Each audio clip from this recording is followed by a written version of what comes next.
Hello, my name is Jim DeMeo, and this is A Course in Miracles. Today, we're reading Lesson 194. I place the future in the hands of God. What a great idea.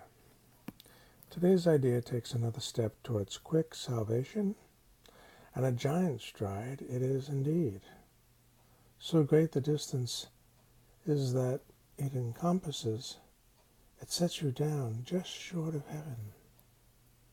With the goal in sight and obstacles behind, your foot has reached the lawns that welcome you to heaven's gate, the quiet place of peace where you wait with certainty the final step of God.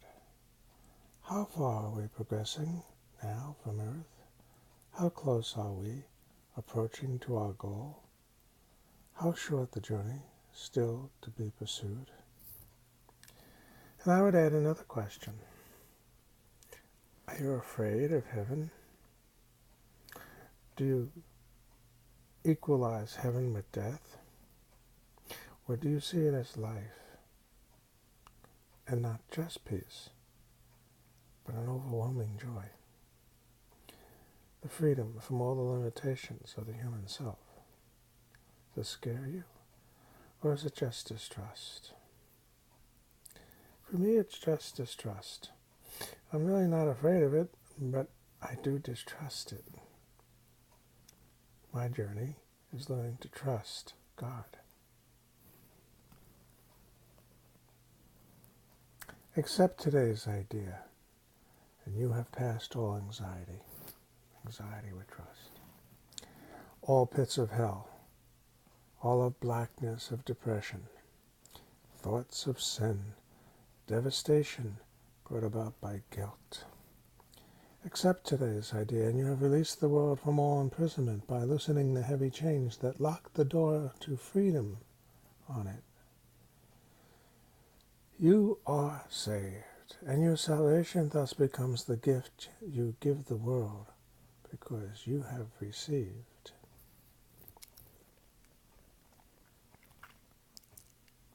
It might be a little hard to accept that you're saved, but know that it was God's will, not something up to us. Trust.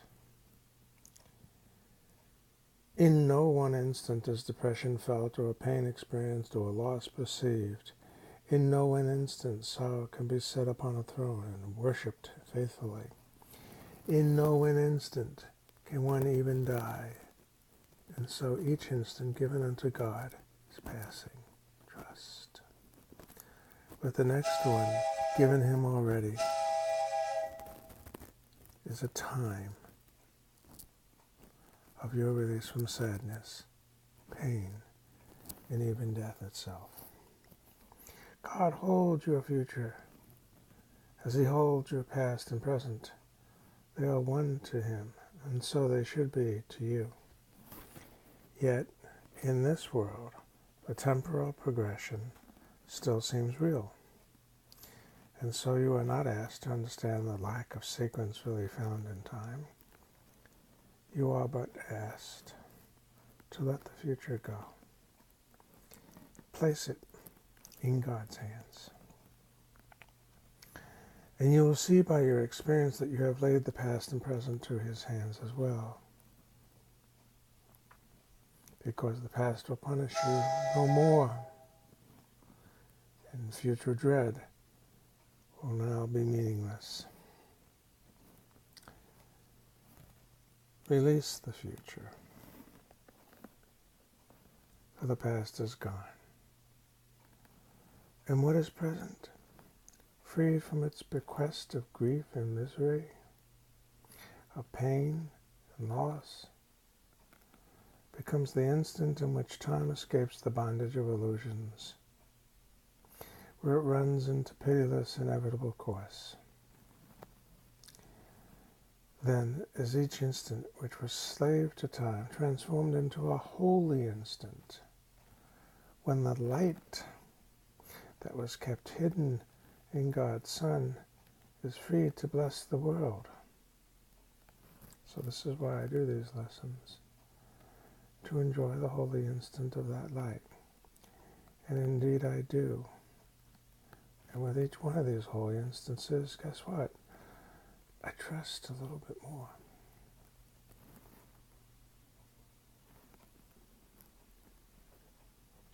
Now he is free, and all his glory shines upon a world made free with him to share his holiness.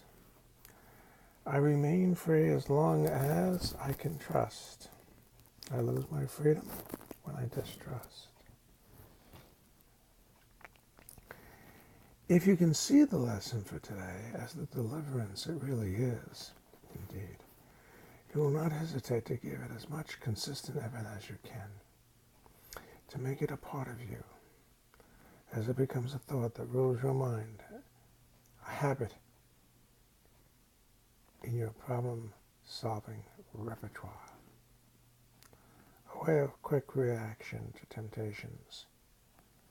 You extend your learning to the world. And as you learn to see salvation in all things, so will the world will perceive that it is saved, helping others. What worry can beset the one who gives his future to the loving hands of God, a loving God? What can he suffer? What can cause him pain or bring experience of loss to him? What can he fear? What can he regard except with love? For he who has escaped all fear of future pain has found his way to present peace and certainty of care the world can never threaten. He is sure that his perception may be faulty, but will never lack correction. He is free to choose again when he has been deceived, to change his mind when he has made mistakes. When I distrust God, it's my mistake. I can choose again and trust.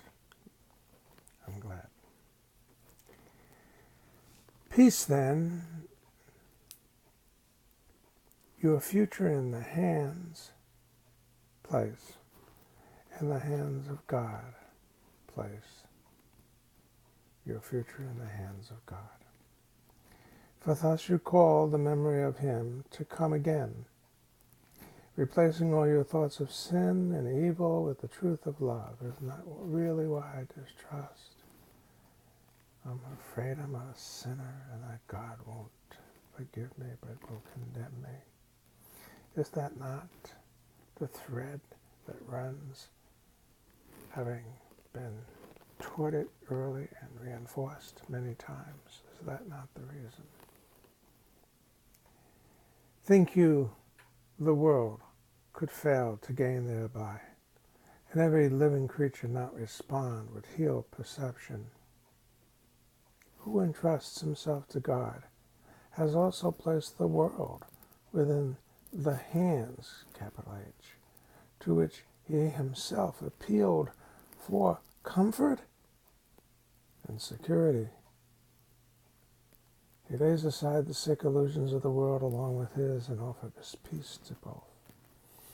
I often come to the Course in Miracles when I'm losing my mind, so that there will be comfort and peace. It has never failed. I have failed to go there and extended my suffering. But when I've come here to the Course, it has never failed to provide comfort and peace. No wonder why my ego hates it so much, and why I am grateful to it.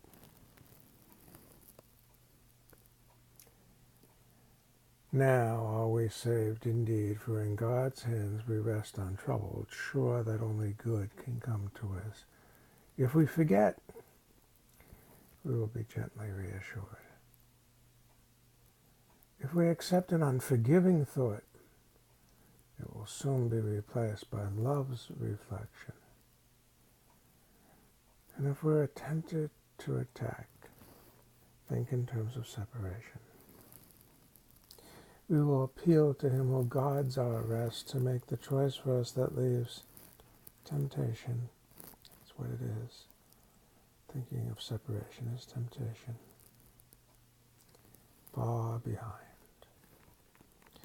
No longer is the world our enemy, for we have chosen that it be its friend. So when you're in the stores or shopping or walking somewhere and you encounter a stranger, can he be your friend? Can you love him without being vulnerable? Do you really need all the safety of attack thoughts? Trust that the Holy Spirit operates in your higher self. If you do, you're helping me too.